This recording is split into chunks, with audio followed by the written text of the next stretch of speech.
For 35 years, Samuel Green, a humble black man, worked as a gardener for the wealthy Thompson estate in the heart of Georgia.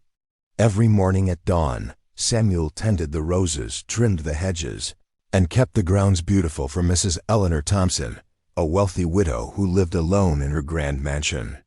To the outside world, Samuel was just the help. Mrs. Thompson's 2 daughters, Victoria and Catherine, barely acknowledged him. When they visited once a year, they walked past him like he was just another tree in the garden. Victoria once laughed at his worn boots. Catherine complained about the dirt on his hands when he opened the door for them. Samuel never complained. He tipped his hat, smiled softly, and returned to his flowers. "The Lord knows my worth," he would whisper to himself. As the years passed, Mrs. Thompson grew older and frailer. Her daughters stopped visiting altogether. They were too busy with their fancy lives in the city. But Samuel noticed. He started coming inside to check on her. He brought her warm soup when she was sick. He read to her when her eyes grew weak.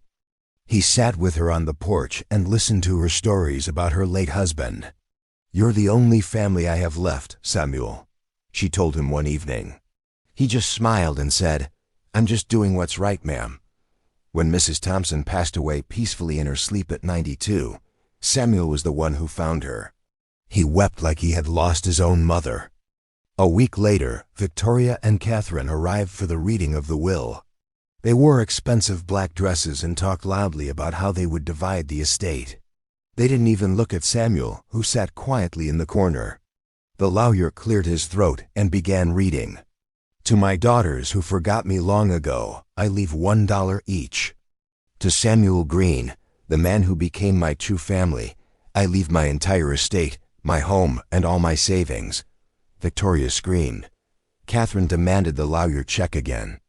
But the lawyer simply said, "Mrs. Thompson was of sound mind. This will is legal and final." Samuel sat frozen, tears streaming down his weathered face. He never expected anything.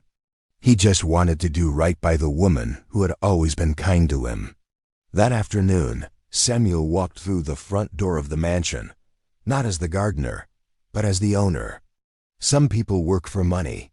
Samuel worked with love. And love always wins. Drop a heart if you believe kindness always comes back around.